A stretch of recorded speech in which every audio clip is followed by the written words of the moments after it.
Banking sector को बढ़ावा देने के लिए मोदी सरकार लगातार कई कदम उठा रही है, लेकिन कई बैंक तमाम सख्ती के बावजूद भी गड़बड़ी करते हैं। इसकी वजह से आरबीआई को सख्त एक्शन लेना पड़ता है।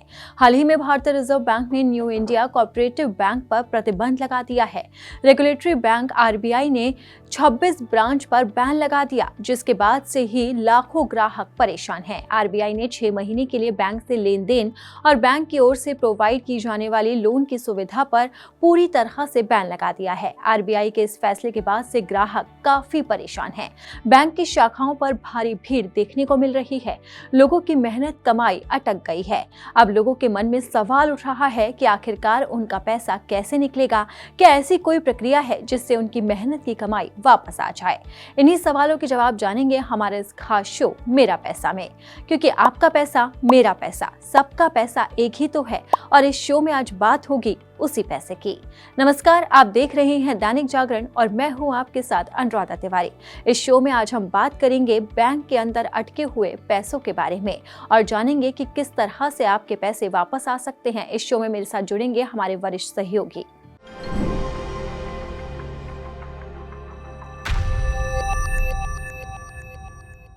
बैंक में पैसा फंसने के बाद कोई शटर तोड़कर बैंक में घुसने की कोशिश कर रहा है तो कोई फूट फूट कर रो रहा है। मौके पर मौजूद एक महिला का रो रो कर बुरा हाल है। वो बस इतना बोल पा रही है कि मेरी बेटी के पढ़ाई के पैसे थे वो डूब गए।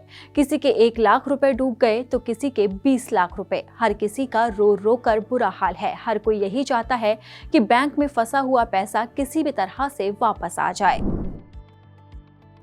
हम सुबह से लाइन लगा रहे हैं, अभी हमको टोकन मिला, 1 घंटा हुआ टोकन मिला है।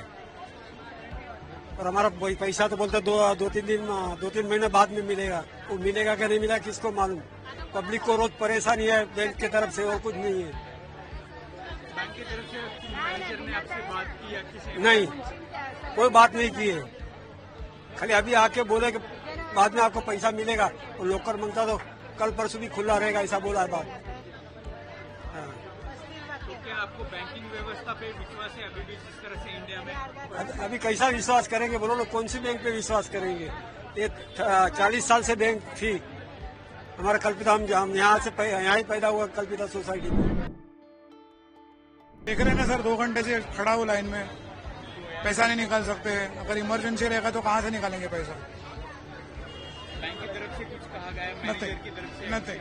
उन्होंने बोला कि आप लॉकर से पैसे निकाल सकते हो, बाकी I think there is a 6 months waiting period for getting your own money. बेटा मेरा है ना अकाउंट में पैसा है, बस बाकी कुछ भी नहीं थे। तो हम लोग को अभी मालूम पड़ा, वैसे हम लोग आए। ऐसा है। बैंक की तरफ से क्या कहा गया? मैनेजर से बात? नहीं, कुछ भी नहीं, कुछ मालूम ही नहीं। तो किससे बात करने जाएंगे? अभी मोबाइल में देखा तभी हमको मालूम पड़ा, वो भी अभी देखा, चेक किया। अभी ये मैसेज देखो, हर लेडीज फ्री नहीं रहते, इवन दो जेंट्स, क्या मैसेज सुबह उठकर पढ़े। अभी जिसको टाइम मिलता है वैसा मैसेज पढ़ेंगे। मैसेज जैसा पढ़े वैसे हम इधर आए। और ये मेरा 30-35 साल हुआ मेरा अकाउंट ये बैंक में। क्या हो रहा था, स्टाफ कम हो गया था लास्ट में। तो बैंक की तरफ से कोई आया है बात करने के लिए आपसे? नहीं।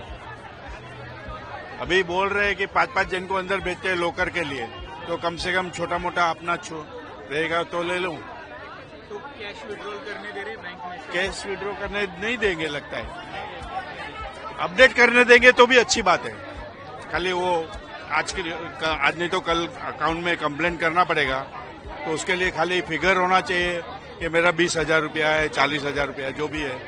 थोड़ा अपडेट करने देंगे ना एक बार। गवर्नमेंट से क्या आप मांग करते हैं, किस तरह से देखते हैं? मुझे ऐसा बोलने का है कि इतने लोगों को क्यों तकलीफ देने का। इन लोगों का दर्द बता रहा है कि उनकी गाढ़ी कमाई अब अकाउंट में फंस चुकी है।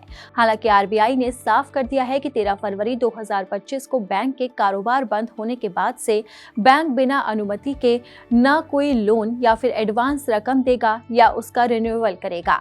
साथ ही न कोई बैंक को निवेश की इजाजत होगी और न ही डिपॉजिट स्वीकार करने के लिए सहमति दी जाएगी। आरबीआई ने कहा है कि बैंक के हाल ही में हुए घटनाक्रमों से सुपरवाइजरी चिंताओं और बैंक के जमाकर्ताओं के हितों की रक्षा को ध्यान में रखते हुए ये बड़ा फैसला लिया गया है।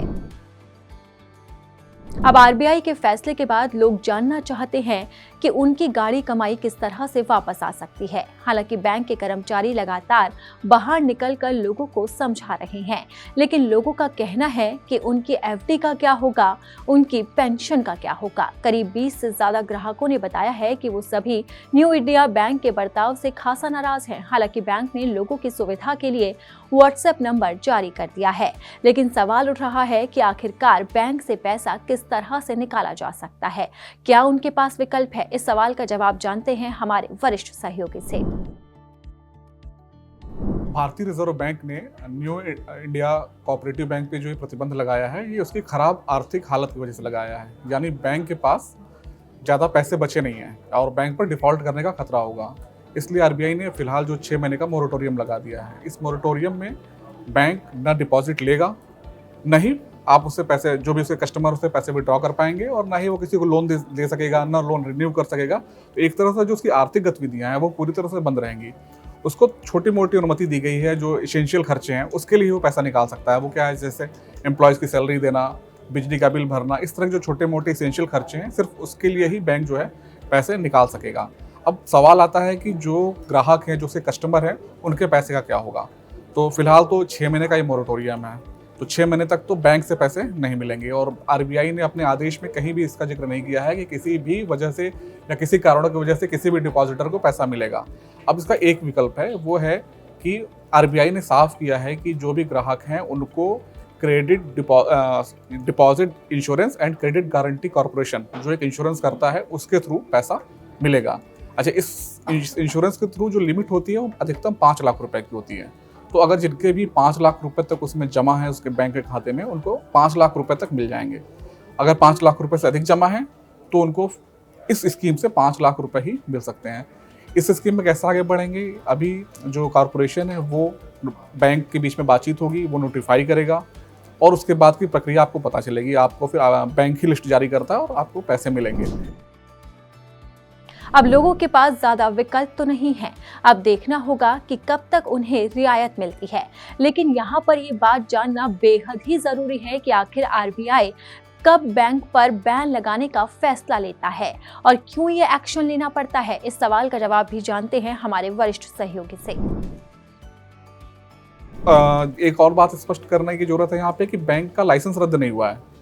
आरबीआई को ऐसा लग रहा था कि ये डिफॉल्ट कर सकता है या इसकी स्थिति बहुत खराब है, इसलिए आरबीआई ने ये मोरेटोरियम लगाया है।